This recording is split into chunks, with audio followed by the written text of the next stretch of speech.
An area where students often make mistakes in their scoping review is the issue of quality appraisal or critical appraisal. Should you do it? The short answer is no. Stay tuned as I explain why.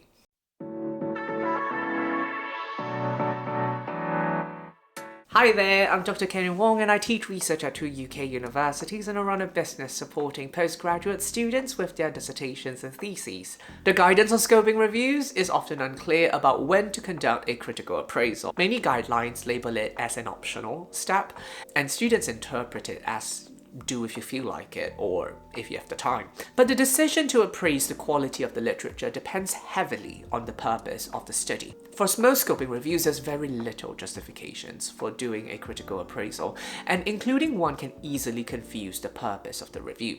In this video, I'll cover the basics of what critical appraisals are, why you generally should not include them in a scoping review, and the specific circumstances when they're actually used. Before we decide whether they belong in a scoping review, let's very quickly clarify what a critical appraisal actually is. A critical appraisal is a structured assessment of how trustworthy and methodologically sound a study is. It uses a checklist or tool like CASP, JBI, or the Cochrane-Robb tool to judge things such as bias, study design quality, sampling, ethics, data collection, and how reliable the conclusions might be. In other words, a critical appraisal isn't about what the study found, but it's about how well the study was conducted. And this step is normally used to do one of two things.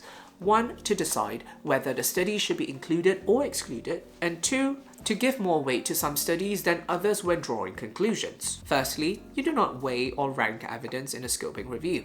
As Oxy and O'Malley emphasized, the aim is to provide an overview or map of the existing literature.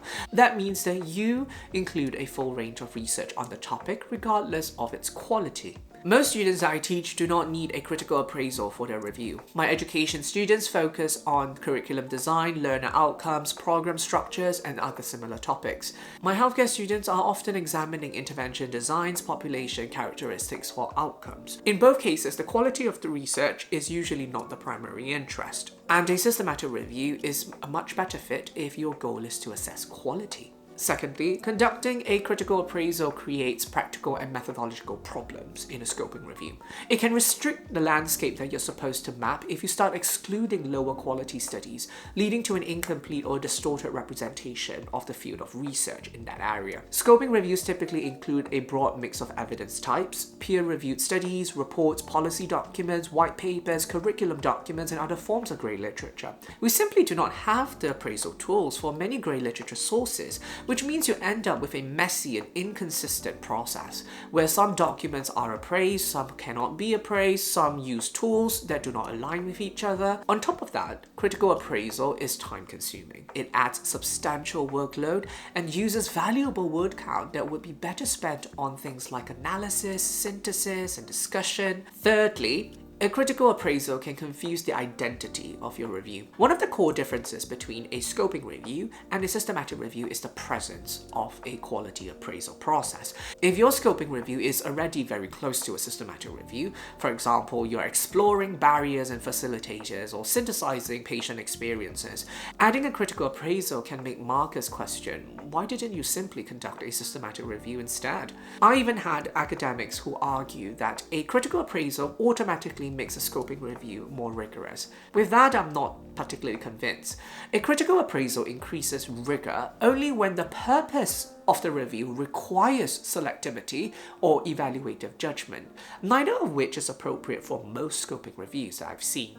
If you're doing a critical appraisal simply to have another section to write about, and you cannot articulate a strong academic rationale for it, then it becomes an inappropriate step, and I've penalized students for including it without proper justification. Critical appraisals are useful for scoping reviews with interests related to methodology and its quality. For example, in this paper, the study is interested in nurse-led RCTs, and a critical appraisal tool was used because the scoping review itself is interested in methodological quality of these nurse-led RCTs, and the tool was not used to exclude papers. In another example, this paper is a scoping review of systematic reviews about research integrity, which directly is related to quality appraisal. So to wrap up, most scoping reviews do not need a critical appraisal, and adding one without clear methodological reason usually does more harm than good. Keep your focus on the landscape, stay true to the purpose of the review, and you will produce a much stronger piece of work. If you're watching this, you'll probably find my previous video on what analysis you should use in your scoping review really helpful too.